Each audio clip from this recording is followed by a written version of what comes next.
Hey, good night, everyone. Thank you for coming on to our meeting. As you all know, this is the second installment of your what we call a KYC, the Know Your Constitution, or Understanding the PTA Constitution. We know that we have a full contingent of new executives across our region. And the Constitution is a document that really guides us. It's our GPS. It has all the rules in there of which we are supposed to follow. I mean, some of them may be a bit ambiguous, as we know, but this is the book that we have, and we're doing our best to ensure that all our units understand what is in the Constitution and how to apply it to your PTA lives, your everyday lives. Let me take the opportunity, this being the first time that I would be officially engaging with you, or the region would be officially engaging with you since the new year, to wish you a happy new year. Thank you so much for the support last year, for just being the best PTA members that you can be. We have our general meeting, our first general meeting for the year, this coming Saturday. We are looking forward to seeing all of you. As you would know, well, you would learn, according to our constitution, you need to have 5 of your unit officers present at that meeting. That meeting is going to be held at the St. Mary's Mukarapo Girls RLC.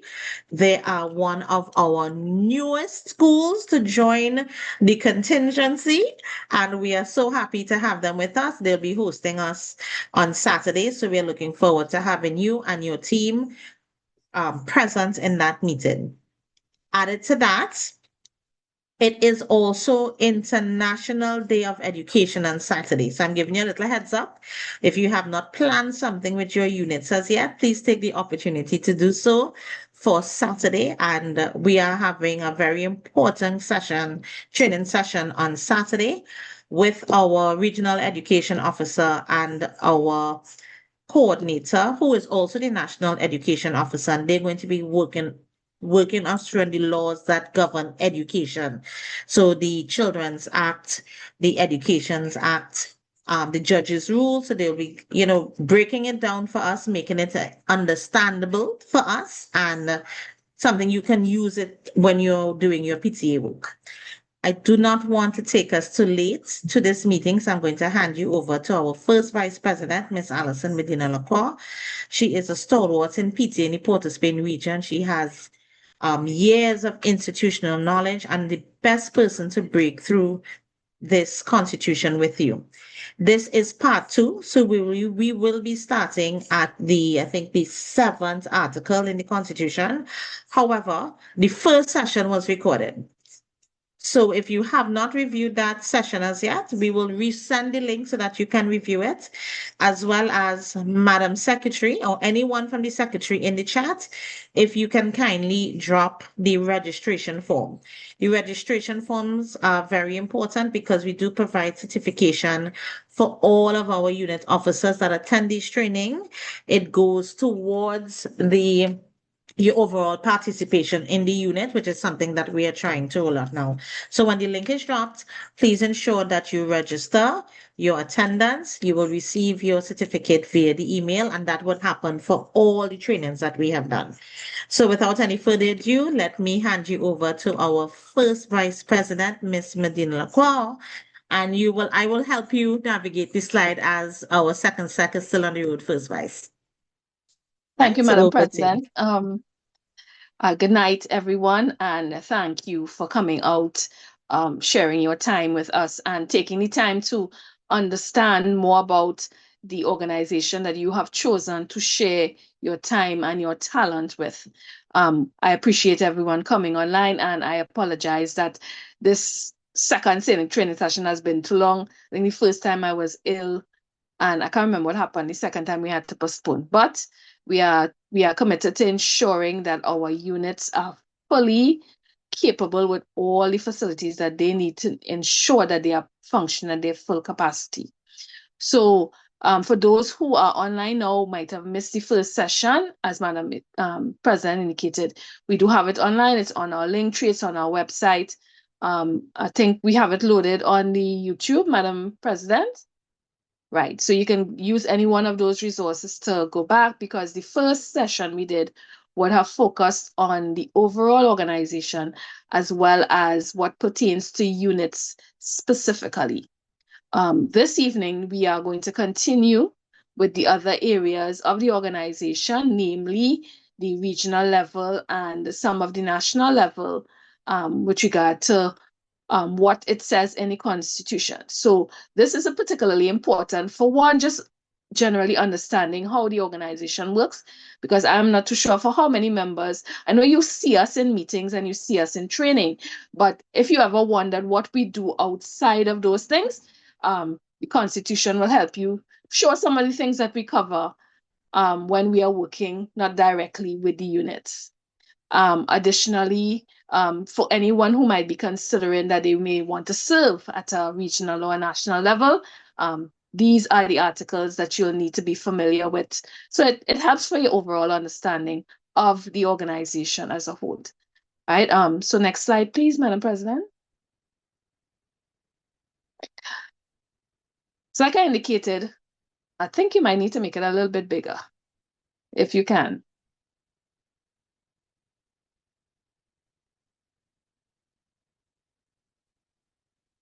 Right, good. Right.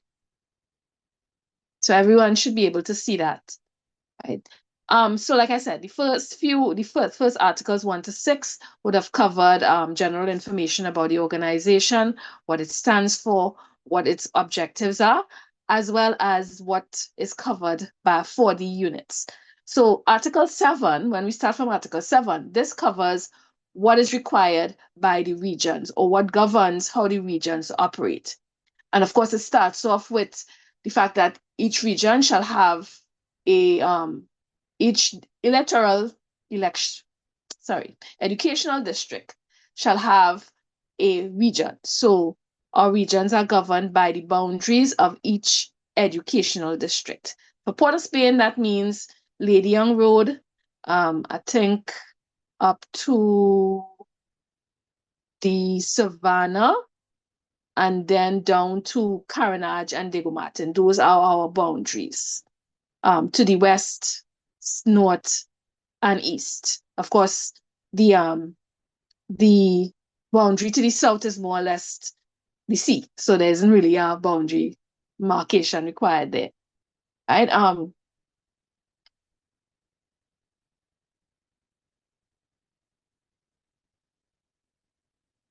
Right, and we are required to have a regional. The region shall observe, the mission objectives of the organization and adhere to instructions, directions made or given by the National and the General Council. Now, I'll go into a bit more about the National General Council in a later article, but just how the region oversees the operations of the units, the General Council and the National Executive oversees the operations of the region. Next slide, Madam President. Now, you all can stop me at any time if you have a question, okay? This could take place.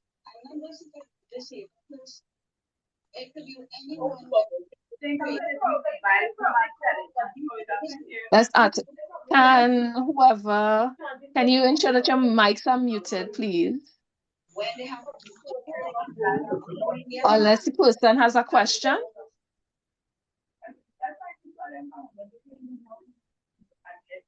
Okay. So we are continuing with Article 7, which states that notwithstanding Clause 1 and 2, the region has the right and authority to manage its own affairs.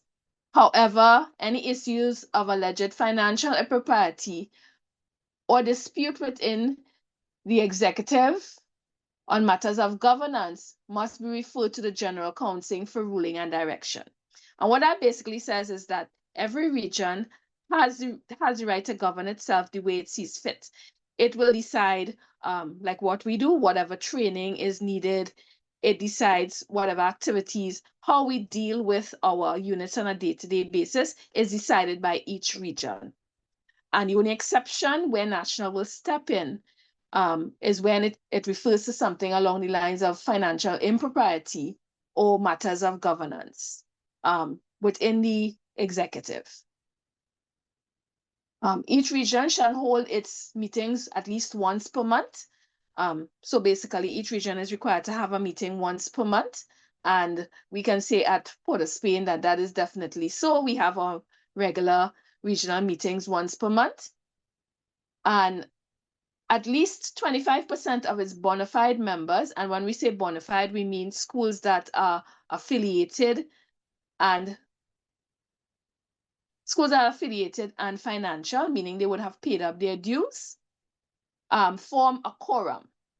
And there must be at least 5 regional officers present. So we cannot start a regional meeting unless there is 25% of our bona fide or legible schools.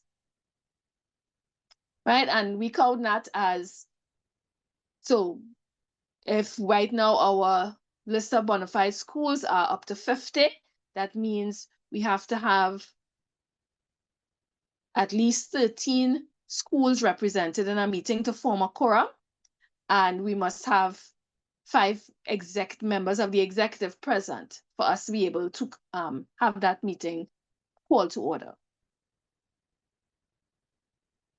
The next clause speaks to having, when we are supposed to have meetings, when we are supposed to have elections, and it states that each region is supposed to have its elections by the end of September, right? For those who may not know, regions hold elections every 2 years.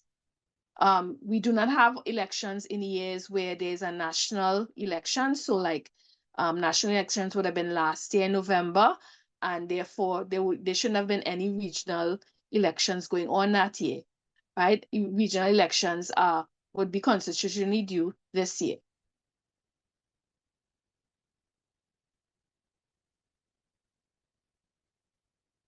And of course, the next article, the part 2 of that article, of that clause, speaks to what happens when regions do not hold their meetings. The national has the right, of course, to come in now and decide a date when the elections will be held. Right. The next clause speaks to how the composition of the regional executive, which is, of course, a president, vice president, a second vice, a first vice, a second vice, a third vice, a secretary, 2 assistant secretaries, public relations officer, the treasurer, the education officer, welfare officer, 2 trustees, and up to 10 coordinators. And you will notice that it differs slightly, well, a bit from the composition of a unit executive. The next clause speaks to any officer who fails to attend 3 consecutive meetings will have been deemed to have vacated office.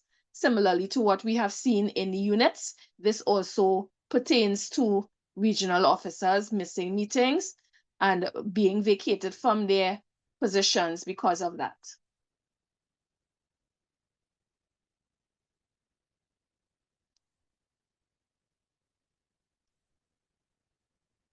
Right, the next clause goes on to refer to when elections can be held when the region has missed the deadline date for conducting their elections. The next article or clause, refers to one of the responsibilities of a couple of the responsibilities of the region, whereas we are required to submit regional reports at every general council meeting. And if we fail to present it at the meeting, it must be forwarded to the national office within a few days. And we also must have audited financial reports for every year.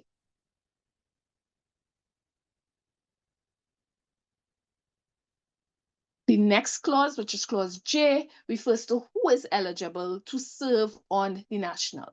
And that refers to officers who are currently members of affiliated bona fide units. Again, a bona fide unit is a unit that is financial, right? As well as outgoing officers. So even if an officer is on a region and they don't currently sit on a unit, right, they are still eligible to serve on the region if elected during elections. Now, like I said, if there are any questions, you can stop me at any time, right, and I will clarify.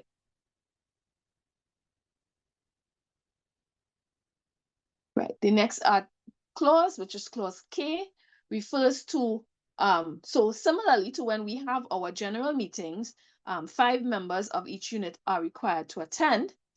Similarly, when the General Council meets, which General Council is a meeting of all the regions with the National Executive, the region is required to have 5 members attend. And it's usually in order of seniority. So it's the president or the next in line, coming down the line in the order of officer seniority that shall attend those meetings. And each region is allowed to have 5 observers.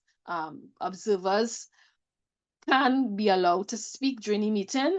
However, they aren't afforded voting rights at the meeting. Only the 5 senior members of the regional executive that are the general council will be able to vote.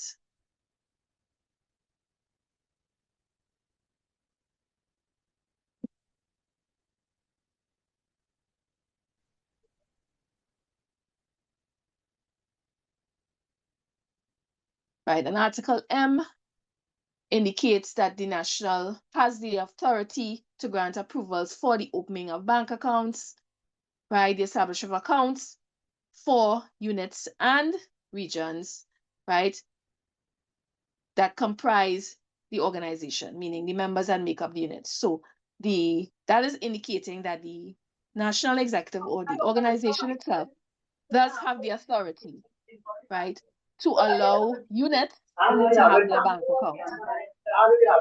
Someone has a question?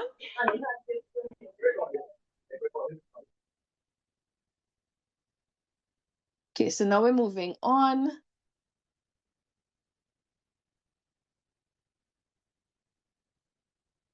Right, the rest of that article indicates that regions must, well, the responsibility for the cost of the audit of the regional accounts is on the region, and the finances of the region do make up the finances of the National Council. So basically, the funds of the region form part of the funds of the National Council. Units shall submit yearly financial reports to the regions. Of course, units will know that one of the things we require when you're having your AGM is that you submit a yearly financial report. This is what it speaks to. This is the part of the Constitution that speaks to that. And the national also will have, or is supposed to install internal auditors. And internal auditors will, of course, be auditing the finances, will be responsible for auditing the finances of the units as well as the regions. And that is what the last part of that clause speaks to.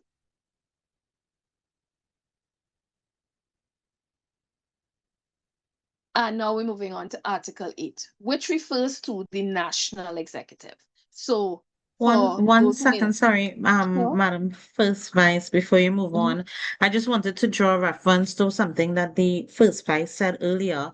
If you would notice, a lot of what is in this article, and a lot of things that we require to do as a region, you're also required to do as a unit. So if you missed the last session where we spoke about the unit's responsibilities, similarly, where we as regional executive are required to do a regional report, you as unit officers are also required to do a unit report to us. And when she also mentioned that the funds of the unit of the region makes up the national funds, finances, that is why we ask you all to submit your reports to us. So it is very important, because if we're not getting the information from you, I know this, in order to populate our records, we cannot submit it to national.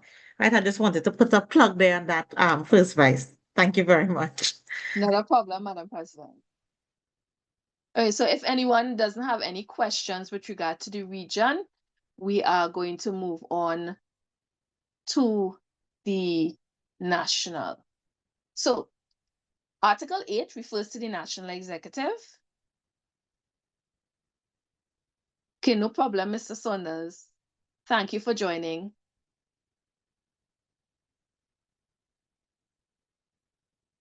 So the first clause indicates that the national executive is elected at the Conference of Delegates.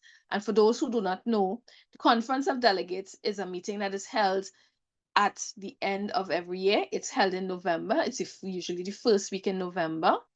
And that is where every member of the organization gets to get together. So at that meeting, we have the attendance of unit members, regional members, and national executive members, and any committee members that form part of the organization. And there's where we will have, we basically have the organization's AGM. So there we get to hear from the national executive all that the organization has accomplished in the past year.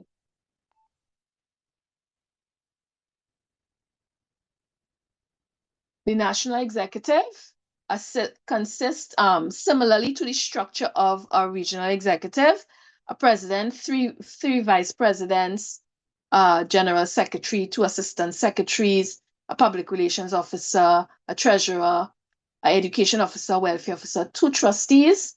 There are also 8 coordinators that are appointed. They're not elected like we do with our regional elections and our unit elections.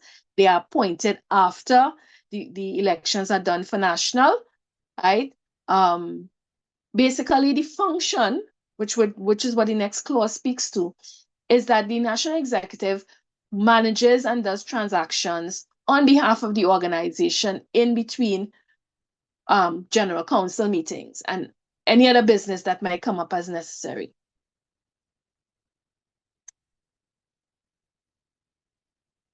Right? It also is to report all business transacted to the general council, which consists of members of all units, and it's responsible for conducting and supervising the elections of all regions.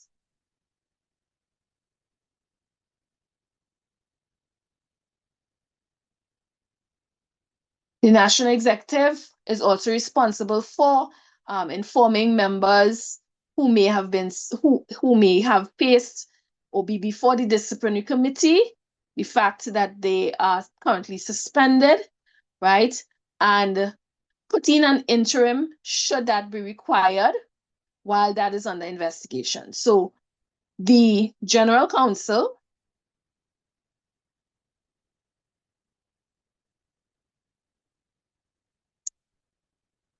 okay, one moment, I just saw a message pop up from Mr. Saunders. Okay. Mr. Saunders, that is a question I will take after because it doesn't directly pertain to the Constitution, but I will take note and I will address it in the end. Madam President, you'll take note of that for me, right?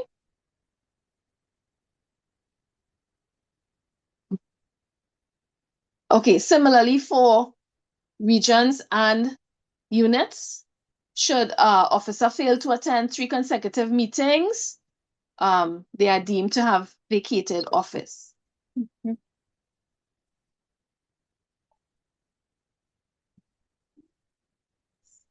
Hi, Mom. Can I get some clarity on this, please? Clarity on? On what you just said. We ask that you, before you speak, if you can just identify your unit and your sorry position, about that. please. Yeah, that's fine. Yeah. President for St. Margaret's Boys Anglican. You said that 3 executive meetings having been absent, you would be deemed vacating that position. Is it that only for the executive meetings, or if you attended the actual meetings after, so like how you all will have the regional meetings for us, and No, they refer, well, so when we are speaking for So let me break it down. When we are speaking to a unit, like members of the executive of a unit, when we say meetings, we refer to meetings for your executive and meetings for your general population, meaning you are meeting with your parents and the teachers of your unit, your school. We're not Right. referring to regional meetings because you can rotate the persons that attend the meeting, the regional Right. Well, meetings, right? So that isn't counted. At a regional level, similarly, we refer to meetings as our executive meetings and our general meetings, where we're meeting with all the units. And right. at the So, national if, level, it's so if you referring didn't to attend, executive if, meetings and if you did not attend the executive meetings, but you attended one or two of the general meetings with the parents, and isn't that supposed to be applicable that you would have vacated your seat? Because you can't be attending the meeting with the parents and you're not attending the meeting with the executive where all the decisions are being made and the agenda is being facilitated for the said parent meetings. okay, I understand, but the Constitution indicates consecutive meetings. Correct. So when we say consecutive, usually a meeting is an executive meeting, then a general meeting, then an executive meeting, then a general meeting. So if the Yes. person is coming to the general meetings, that means they're not missing meetings consecutively, right? So the Constitution only speaks to persons who miss two. You miss an executive meeting now, the next general meeting, you don't come to that one either, and then you miss the next executive meeting. In a case like that, that's 3 consecutive meetings, right? You can be deemed as having vacated your office. Okay, You are thank you. talking about something with regard to attending meetings, and that's attending executive meetings, and that's a different type of discussion that can be held regarding that. Okay. You good with that? You okay now? Well, it's somewhat clear, but I still think it's a bit of a phenomenon because if you have not attended any executive meetings and then you come and you splice into the PTA general meetings, it is still fulfilling the purpose of being on the executive. So because it wasn't concurrent with the general meetings with the parents, but it's concurrent with the executive meetings, I would believe a motion can be made for you to vacate the seat because it is the executive who is making the decisions and who is given the blood, sweat, and tears to be able to disseminate all the different things to the general parent body. Right. And I understand that. But like I said, that is a different type of discussion. With regard to what is in the Constitution, you cannot use that as a basis for allowing you can't use the Constitution in this case to allow to have the person removed from their position because they've missed meetings in between or the types of meetings that was said. So that is something that something that has to be discussed or worked out in the executive with the persons involved. It's not going to be a matter of being able to invoke the Constitution in this case. Okay, So like I said, that's a different type of discussion or a different sort of intervention that will need to be made with regard to that happening. okay, thank you. No problem. Right. So that was it for Article 8. Article 9 refers to the central executive. And I would have said I would speak more on it because you heard me mention throughout the central executive, right? Excuse me, Central sorry again. executive. First, So, Vice, just a reminder, we just dropped the link for the attendance in the chat. So members, if you can please just register your attendance so that we can know who is attending the meeting, know who's getting the knowledge, and ensure that you receive your certificate afterwards. Thank you. All right, thanks. okay, no problem. So, like I would have indicated, you've heard me mention throughout the three previous articles that I refer to the central executive. Now, the central executive comprises of the national executive, the full national executive, right? The president and secretary for each region. So there's a central executive, right? And that is what forms the central executive. So this is basically like a team of planners. So they come together once or twice for the year, and they plan out everything that's going on within the organization. The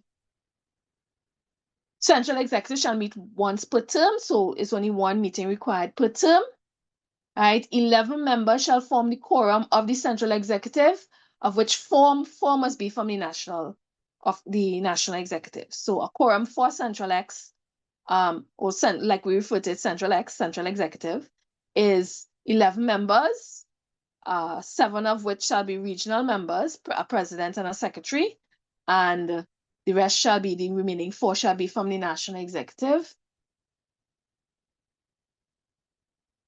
Right, so like the article indicates, the power shall take necessary action for the promulgation of aims and objectives, policies, and national executive, propagate to create special committees, as shall from time to time it may deem expedient. So basically, it's a planning group. So we basically look at planning out anything that affects the organization, any plans that need to be made, that is usually handled in that meeting.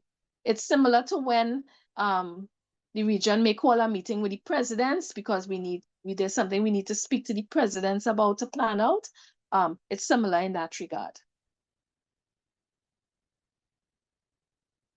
Then we have the General Council. Article 10 refers to the General Council. And this is where basically the General Council is the engine room or the driving force behind the larger organization.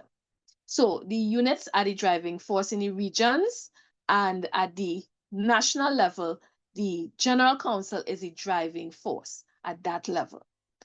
The General Council shall consist of all the officers of the national executive and 5 officers from each region as delegated by the president. So usually the president of each region will decide which members are attending any particular meeting, depending on what plans to be discussed, as well as observers. So the General Council is basically a meeting of the minds at the regional and national level.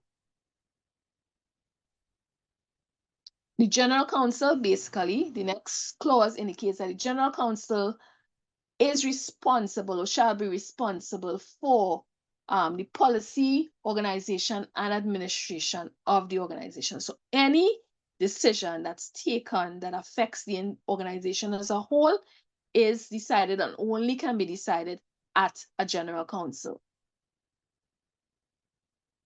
The General Council shall have the authority to appoint committees.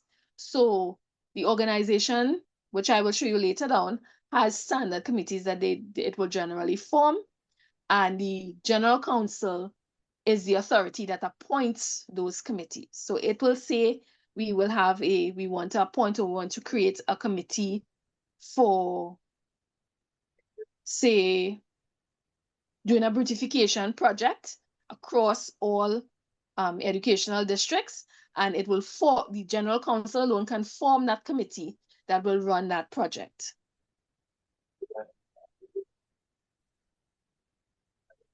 The General Council shall meet on the first Saturday of every other month. Special meetings may be called when necessary. So basically, we have a standard meeting time for General Councils. It's the first Saturday every other month. So for example, we would have had a General Council meeting in January. Therefore, our next General Council meeting would be in March. Okay. That will be held in Port of Spain, by the way. Someone has a question? Is it in Port of Spain we holding that one, March or May? No. I don't think May. that has been decided. We are holding the General Council in May. In May, yes, correct. Should. The next clause indicates that if there is a vacancy, so if some reason a national officer cannot continue in their role or they choose to resign, at a General Council is when it will be decided on a member to fill in or take over until the next annual conference of delegates, which is when they will have an election or a by-election.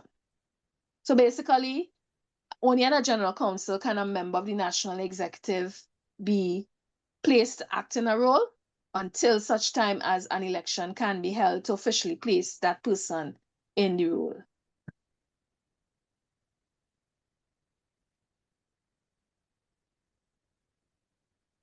The next part of that clause indicates that any vacancy shall be given to all members of the General Council immediately. So any vacancies that come up on national shall be given to the General Council with immediate effect. 13 members form the quorum of a General Council, of which 5 must be national officers. So a General Council can only be convened once there are 13 members present, and 5 of those have to be national officers. If after 30 minutes of the time scheduled, there's no quorum, the meeting is postponed to a date and time and venue to be determined by those present, and this information will be sent out. Now, this isn't in the Constitution as it relates to regions or units, but it's something that units may want to look at practicing, right, with regard to the holding of meetings.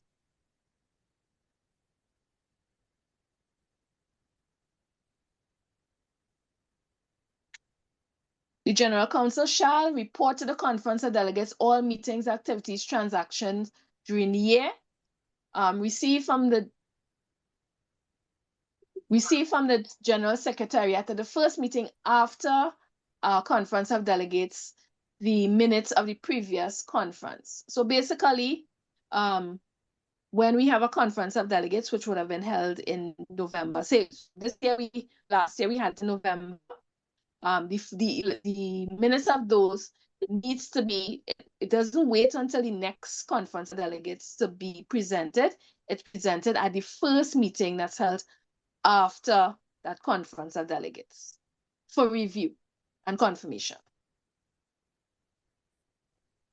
The General Council shall appoint standing committees, and these standing committees can consist of a finance committee, an education committee, a publicity committee, a welfare committee, a discipline committee, and a research committee.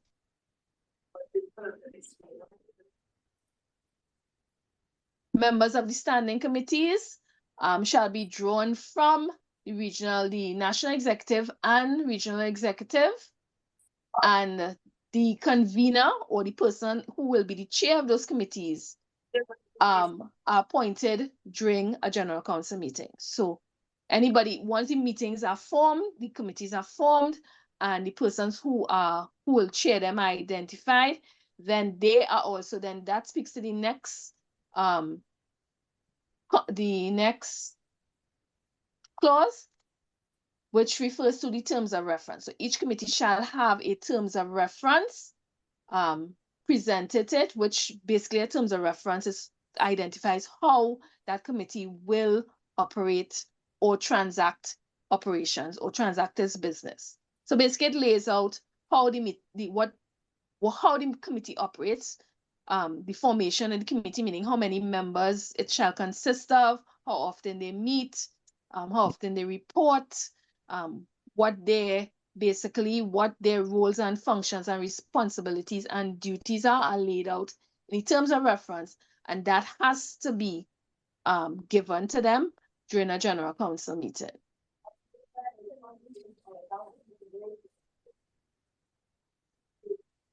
The General Council also has the power to dissolve a regional executive where there's issues, right, regarding governance, financial propriety, and conduct an election of a new executive. So should there be an issue with a region and the General Council deems it fit that the national has to step in, they do have the power to do that. They can come in, dissolve an executive of a region, and either put in an interim or hold fresh elections for that executive.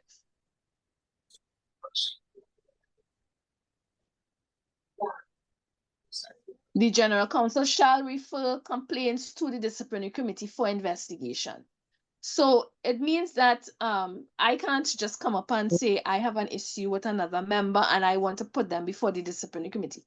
I have to go to the General Counsel and say, this is my complaint, this is my issue, and they have to decide whether that person will now be placed before the disciplinary committee.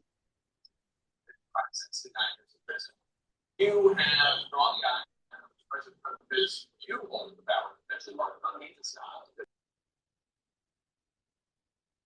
The General Counsel has the authority, to fulfill recommendation of the disciplinary committee. So only the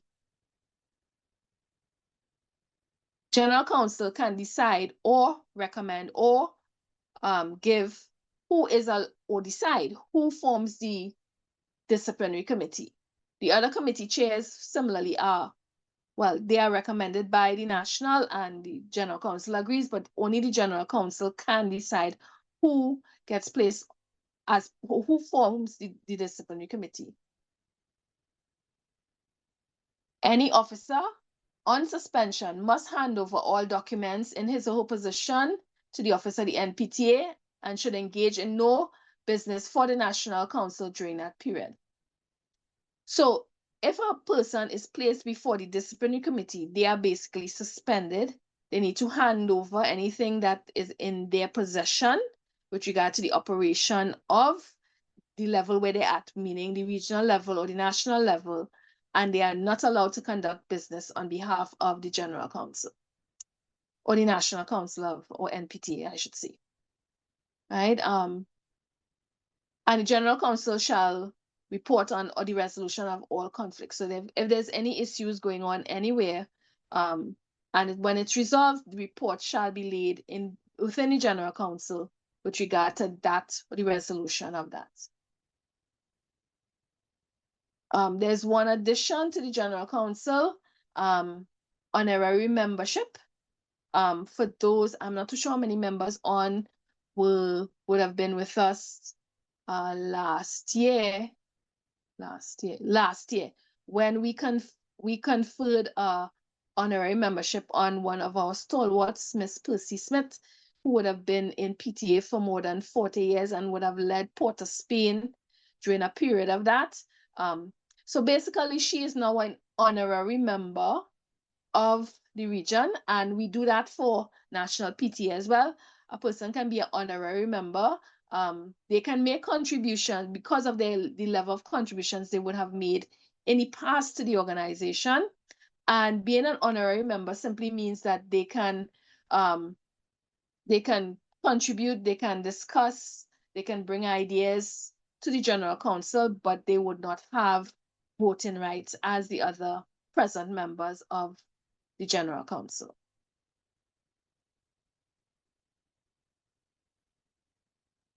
One moment again, First Vice.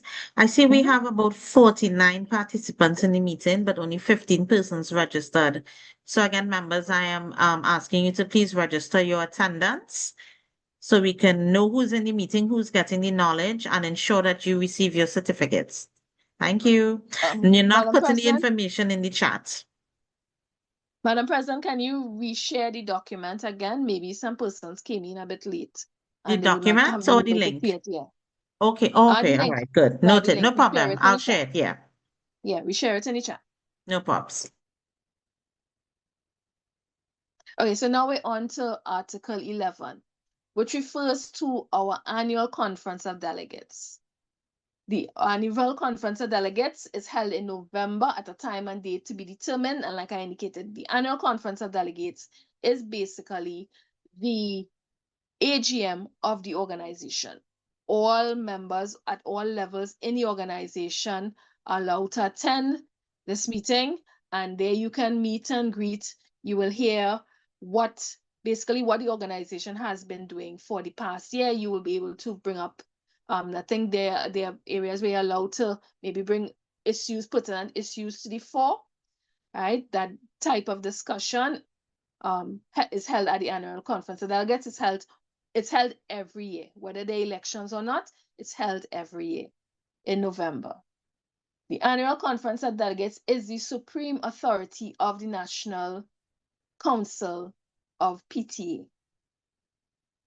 It shall consist of the National Executive, which is all National Executive, all officers of each region, 5 authorized delegates from each unit, and 3 observers from each unit. So those are the persons who are allowed to attend. So you will have the whole of the National Executive, the whole of the executive from every region. I'm sorry, someone has a question?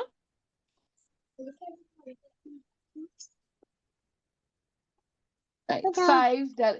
5 delegates from each member unit, and 3 observers from each member unit are allowed.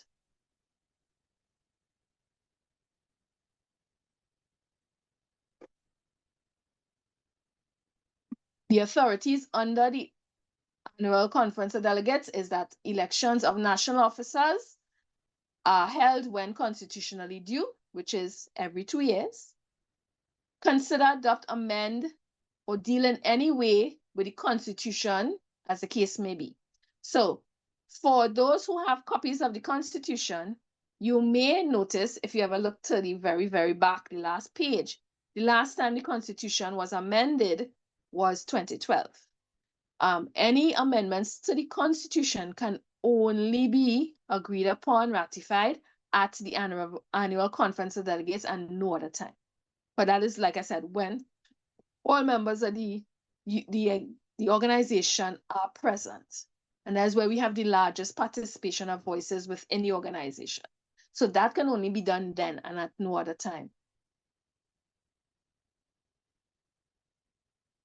It shall read, so at the Annual Conference of Delegates, like it says in part 3 of the clause, consider, review the annual reports of the National Executive. So there is where we get to examine the reports laid down by the National Executive, and these consist of all reports. So it's the activities, so like the Secretary's report, as well as the financial report. So you get to scrutinize, review, ask questions on the financial reports of the National Executive.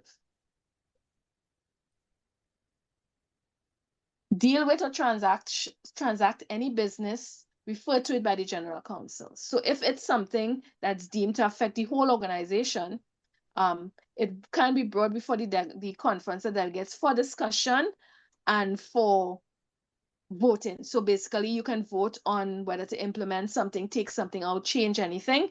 It can only be done, those things can only be done at the Conference of Delegates.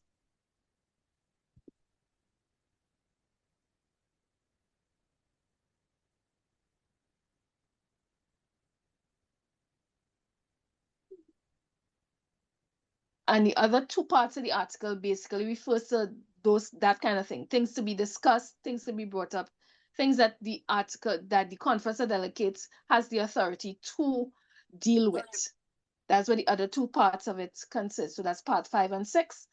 And part 7 indicates is should something happen and the Conference of Delegates needs to be adjourned. So if there's an emergency, something about natural nature, or for some reason the Conference of Delegates needs to be closed or shut down at some point, it shall be resumed within 90 days. So at some point before 90 days, within the date the Conference of Delegates was to be held, and 90 days is when it can be called again for members to attend.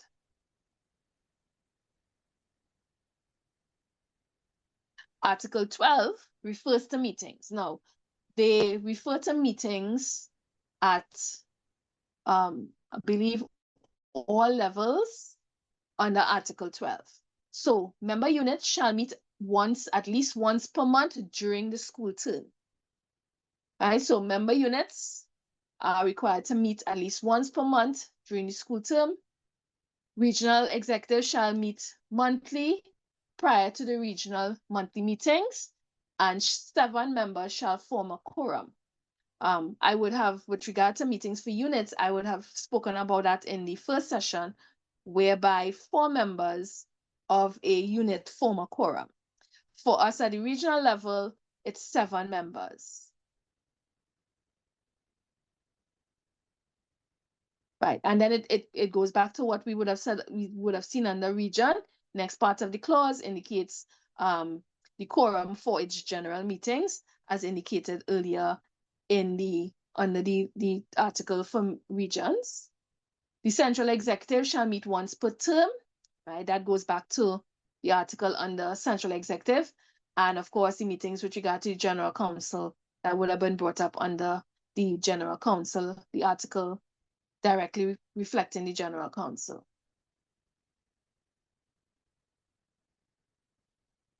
There shall be a convention of the National Council in May to June of each year. So we have basically 2 meetings, 2 major meetings during the year. One is the Conference of Delegates, and 2 is what we refer to as the mid-year convention.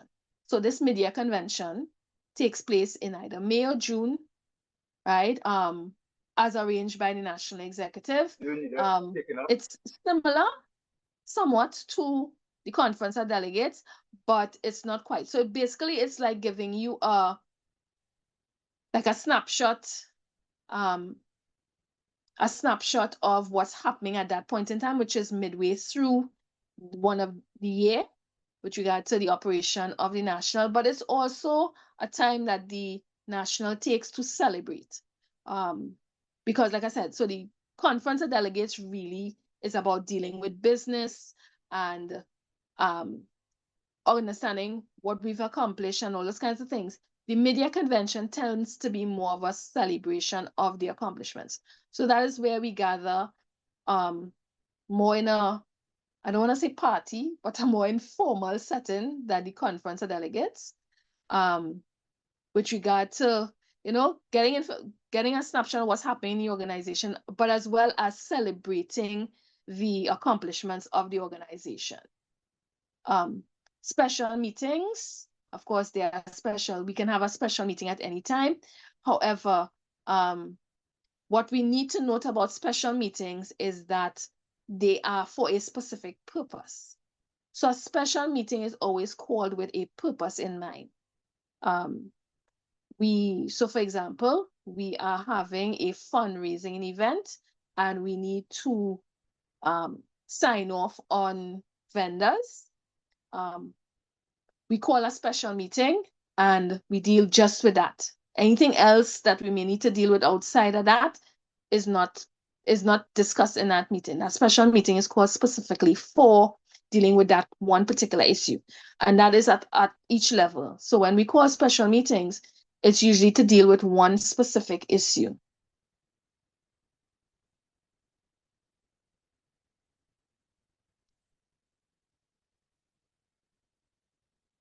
Right? Similarly, a special conference of delegates can be called by the General Council. So the General Council can call a special conference of delegates if there's a need that arises, whatever that need may be. Right. Additionally, there is one point to note: all unit, regional, national documents, example, bank books, secretary's book, belong to the organization and therefore must be submitted to the conference of delegates before election is concluded. So basically, any information that you have, so the president again would have spoken previously, earlier in the meeting, about the information that you need to submit to us. This is where this is where we compile all this information to be sent to national. So it forms part of the reports that region have to send, and therefore is the understanding that we are all part of the same organization. No matter what level we serve at, we are all still one organization.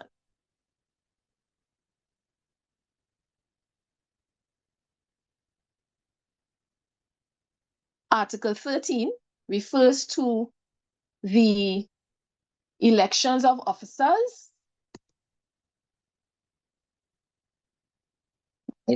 Basically referring to elections during the conference of delegates. Right? Elections during the conference of delegates are done by secret ballots. right? If there is an issue, meaning that there's a tie between the two persons who are nominated, then the votes are redone, meaning that there's no tie break or anything. It means that we have to go now and cast fresh ballots for that position. And if it's still up here, it still happens. So we nominate two people, we do the votes, it's a tie. We do it again, it's still a tie. Then lots are drawn to determine which one of the persons will hold the office. Right? And again, all officers shall be elected for a period of 2 years. That is at the regional level and the national level.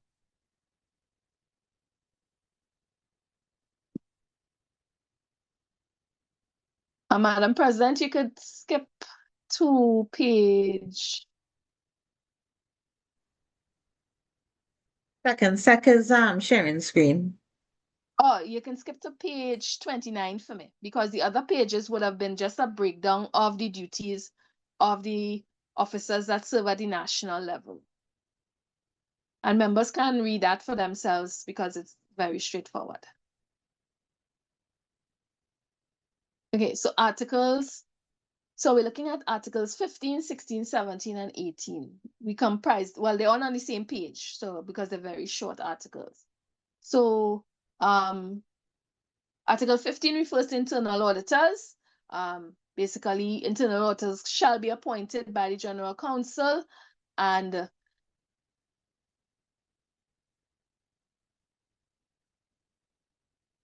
shall be 3, and they will not be national or regional officers.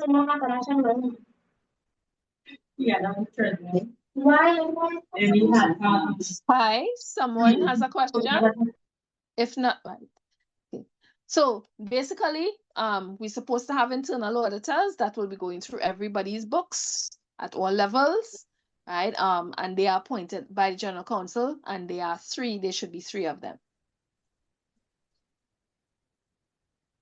And they are required to submit half-yearly reports. So basically, at every 6 months, they are required to report to the General Counsel in February and in September, with regard to their observances when they have gone through the various books. Right, and they are required to audit the finances of the national and the regional executive. The financial year for the organization starts on August 1st and ends on July 30th. So the financial year for the organization, and for members who may have attended a conference of delegates, when the treasurer was giving her report, you'd notice it's from August to July because that is the financial year of the organization.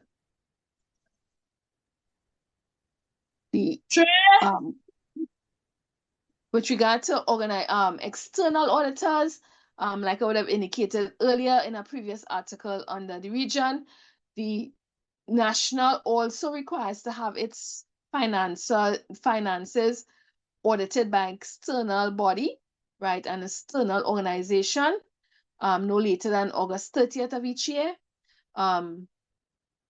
And that is the report that they would present at the conference of delegates, the audited reports, not just their general reports that they would have been maintaining, but the audited reports are what is required to be submitted to the members at the conference of delegates. And then we have Article 19, which refers to discipline. There shall be a discipline committee at regional and national levels. Right, so basically at the regional level and national level, there is a disciplinary committee, and at the regional level, I will remind members that yes, we do have a discipline committee at the regional level. I am the chair, and we would have put this committee in place shortly after our election. I believe that would have been in May of last year that committee was formed. Right, the national disciplinary committee consists of 5 national executive officers and 2 regional officers. The regional committee consists of 3 regional officers and 2 member officers.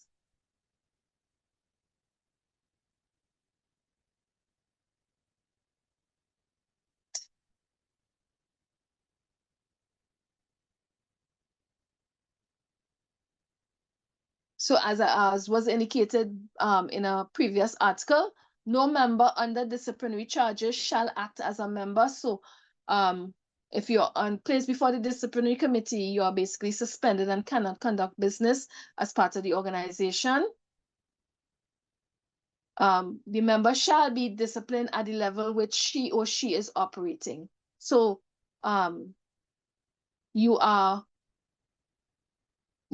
so if a member, so for example, what this pertains to is if I am myself, if I am a member of the region and I am placed before the disciplinary committee and I am also a member on a unit, it means I'm suspended from both the regional executive and my member unit. So I can no longer act as the president of the region, nor can I act as the president of my unit. And therefore, contingencies will need to be put in place for persons to act in that role until such time as that charge before the disciplinary committee is completed.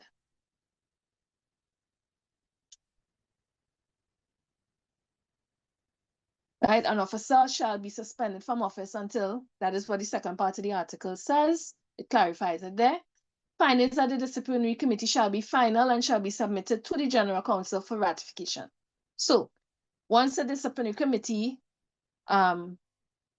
forms they would investigate the matter and then they would present their findings. And it's now up to the General Council to determine whether they agree with the findings or not, and how that person, whatever that person shall face, whether they will be exonerated or whatever discipline will be put in place for them.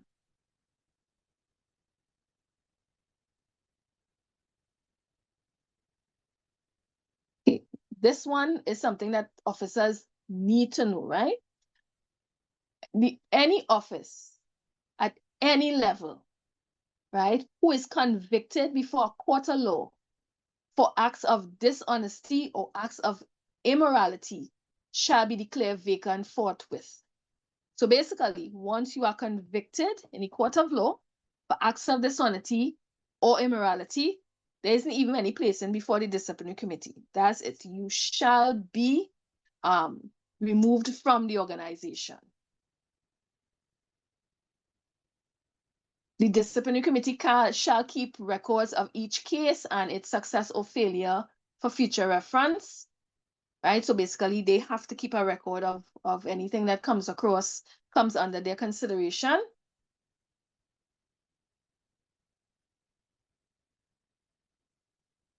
Any officer who brings the organization into disrepute shall be asked to vacate office pending the results of an investigation. So this is where something may have happened and you would have put the organization in disrepute. You will be asked to vacate office pending organization. Basically, you suspended from office. So that's just another way of saying that.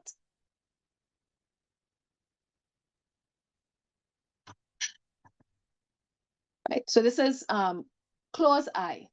2/3 members, officers of units, regions, or national executives shall call a vote of no confidence in any officer who fails to follow procedures of the Constitution and brings the organization into disrepute. No.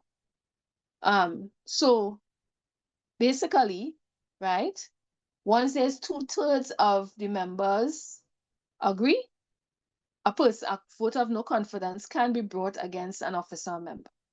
Now, that does not mean that the person is removed from their office, because a vote of no confidence simply means that it's to show the person that no one has any belief in you, in what you're doing, that kind of thing, and it would be best if you resign. So basically, a vote of no confidence doesn't remove the person from their position. A vote of no confidence can be used as a reason to put a person before the disciplinary committee but it in and itself cannot remove a person from their position. Right? And the disciplinary committee shall deal with all matters that may be referred to it by the national, regional, or units levels of the organization.